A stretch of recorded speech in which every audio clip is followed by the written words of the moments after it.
Hi అండి, అందరూ ఎలా ఉన్నారు? బాగున్నారా? ఈరోజు నేను మీకు ముందుకి ఒక రెసిపీతో వచ్చేసాను. అది కూడా బెండకాయ ఫ్రై చేద్దాం అనుకుంటున్నా. వచ్చేసాయండి, చూపిస్తా.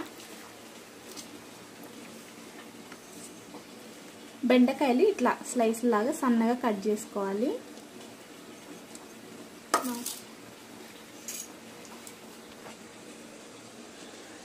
ఇప్పుడు బల్క్లో చేస్తామండి. మేము ఒక 10-15 కేజీస్లో చేస్తాం. మన ఇంట్లో ఒక హాఫ్ కేజీతో ఎలా చేసుకోవాలో చూద్దాము. మనం బయట తిన్న టేస్ట్ రావాలంటే ఈ విధంగా చేసుకోండి. టేస్ట్ అయితే చాలా బాగుంటుంది. ఇట్లా బెండకాయనైతే ఇలా స్లైస్లుగా కట్ చేసుకున్నా. నేను నార్మల్గా అయినా కట్ చేసుకోవచ్చు. ఒకసారి మీకు చూపిస్తా చూడండి. ఇలా షేప్ వస్తే చూడడానికి కూడా బాగుంటుంది కదా, అందుకని నేను ఇట్లా కట్ చేసుకున్నా.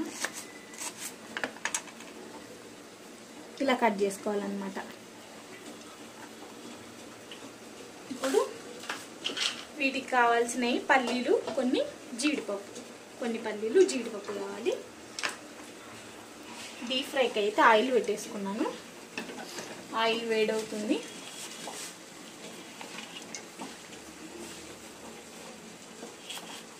ఆయిల్ వేడయ్యే లోపల మనం ఉన్న బెండకాయలు అయితే కట్ చేసుకున్నాము.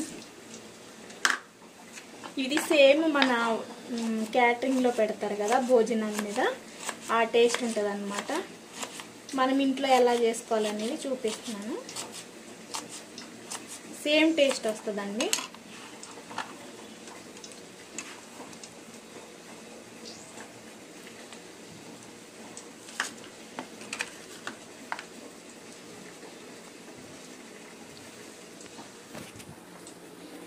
ఆయిల్ అయితే హీట్కి పెట్టేసుకున్నా, వేడవుతుంది. ఇంత ఆయిల్ అనుకోవద్దు, టేస్ట్ రావాలంటే తప్పదు, కొంచెం ఆయిల్ ఎక్కువే పడుతుంది. సేమ్ ఇదే ప్రాసెస్లో ఇంకొక విధంగా కూడా చూపిస్తాను. ఇంకొక విధంగా కూడా చేసుకోవచ్చు. కాకపోతే ఆయిల్ లేకుండా బెండకాయని ఫస్ట్ ఆరబెట్టుకోవాలి. ఆరబెట్టుకున్నాక డ్రై ప్యాన్లో వేసి ఫ్రై చేసుకున్న తర్వాత కొంచెం ఆయిల్ వేసి ఫ్రై చేసుకొని అప్పుడు ఇవి డీప్ ఫ్రై చేసుకొని కలుపుకోవచ్చు. ఆ విధంగా కూడా బాగుంటుంది. కానీ టేస్ట్ ఇలా బాగుంటుంది. చూద్దాం. హీట్ అయింది, ఇప్పుడు డీప్ ఫ్రై చేసుకుందాం.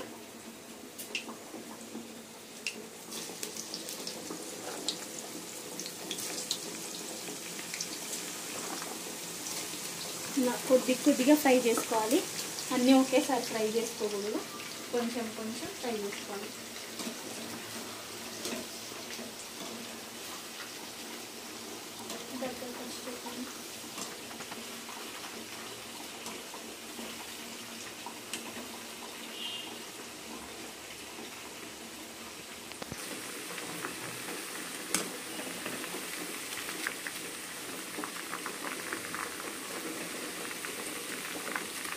బెండకాయ జస్ట్ కలర్ చేంజ్ అవ్వాలి అంతే, ఎక్కువ ఫ్రై అవ్వకూడదు.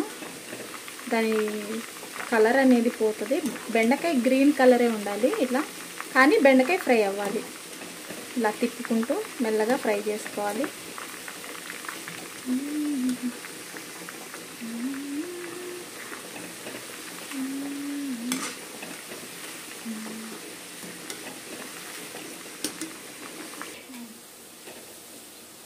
ఇలా తిప్పుకుంటూ ఫ్రై చేసుకోవాలి.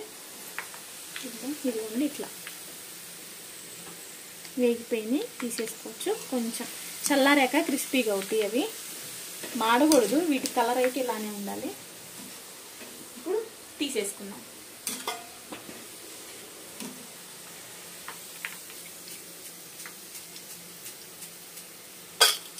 ఇవి కేజీ బెండకాయలకి హాఫ్ కేజీ కర్రీ మాత్రమే అవుతుంది.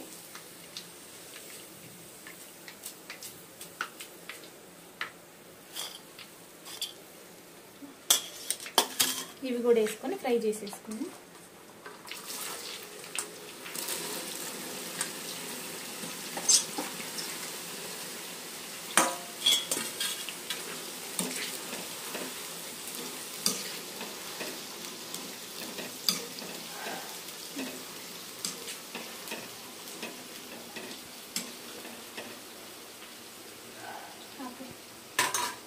తీసేసుకున్నాం.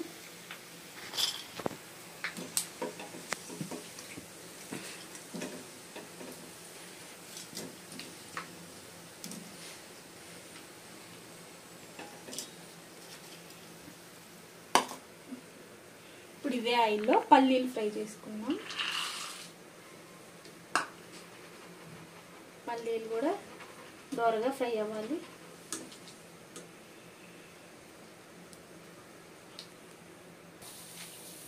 ఇట్లా కొంచెం ఇంకా ఫ్రై అవ్వాలి.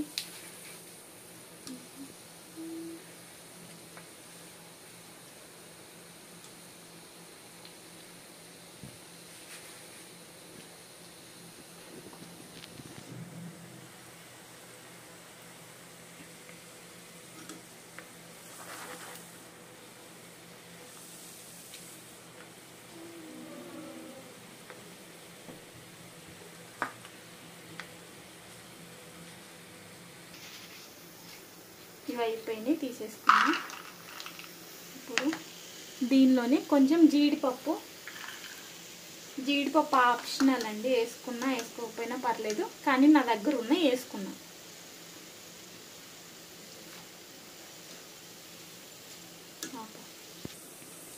జీడిపప్పు కూడా ఫ్రై అయిపోయింది, తీసేసుకుంటున్నా.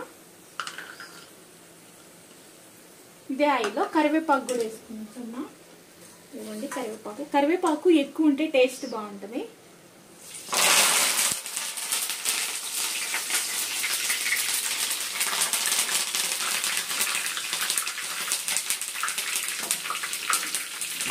కరివేపాకు కూడా ఫ్రై చేసుకోవాలి.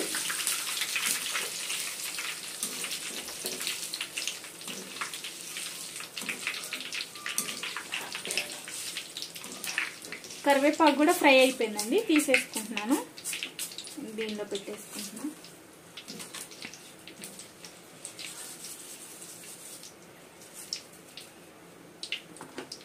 ఇప్పుడు కొంచెం కొత్తిమీర కూడా సేమ్, కొత్తిమీర కూడా కొంచెం ఫ్రై చేసుకోవాలి. టేస్ట్ బాగుంటుంది, ఫ్లేవర్ బాగా వస్తుంది అన్నమాట కొత్తిమీరతో.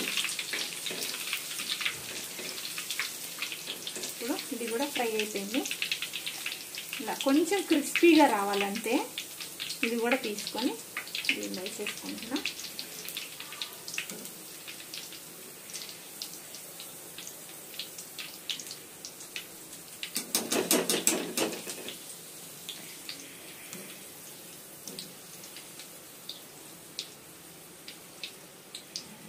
ఇవి అన్నీ ఫ్రై చేసి పక్కన పెట్టుకున్నాం కదా, వీటన్ని కలిపి మళ్ళీ పోపు పెట్టుకోవాలి సపరేట్గా. వాటి తాలింపు వేసుకుందాం. ఈ బాండి తీసేసి పక్కన పెట్టుకుంటున్నాను. ఇంకొక గిన్నె పెట్టుకుంటా.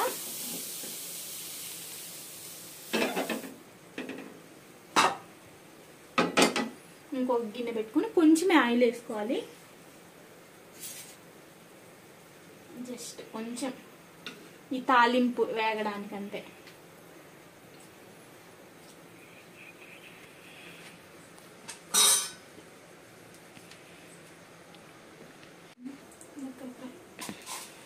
ఇప్పుడు దీనిలో కొద్దిగా ఆవాలు జీలకర్ర కొంచెం వేసుకోవాలి. అవి కొంచెం ఫ్రై అయ్యాక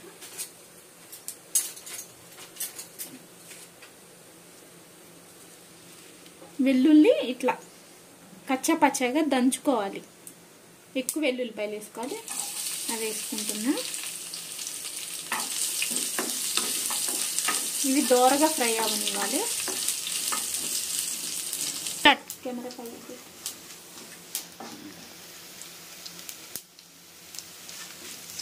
ఇలా దోరగా ఫ్రై అయింది కదా. ఇప్పుడు దీనిలో కారం కొంచెం వేసుకోవాలి. కొంచెం కారం, అలాగే కొద్దిగా పసుపు వేసుకొని జస్ట్ పచ్చి వాసన పోయేలాగా అలా ఫ్రై చేసుకొని, ఇప్పుడు ఇవి ఫ్రై చేసుకొని పెట్టుకున్నాం కదా, ఇవి వీటిలో యాడ్ చేసుకోవాలి. బెండకాయ ముక్కలు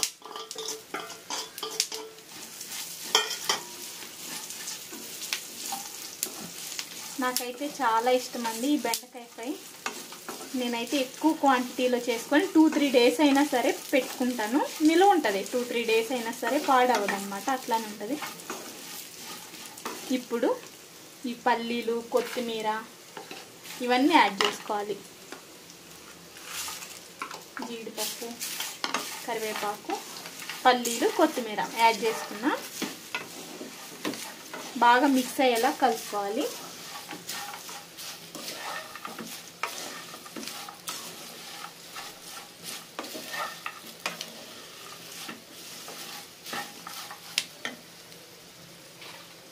దీనిలోనే కొద్దిగా ధనియాల పొడి,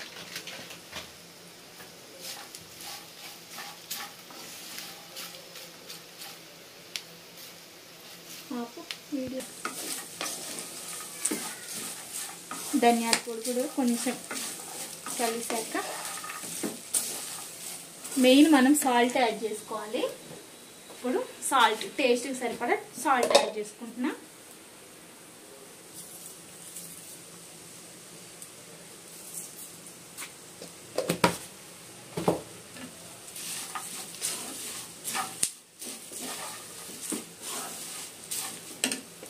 ఎందుకో కారం కొంచెం తగ్గినట్టుంది, ఇంకొంచెం కారం యాడ్ చేసుకుంటున్నా.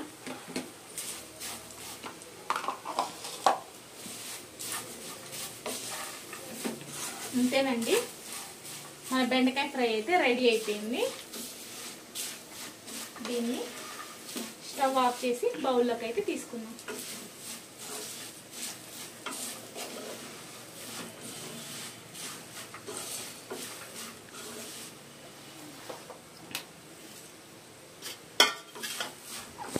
అయిపోయింది బెండకాయ ఫ్రై, బౌల్లోకి షిఫ్ట్ చేసుకున్నాం.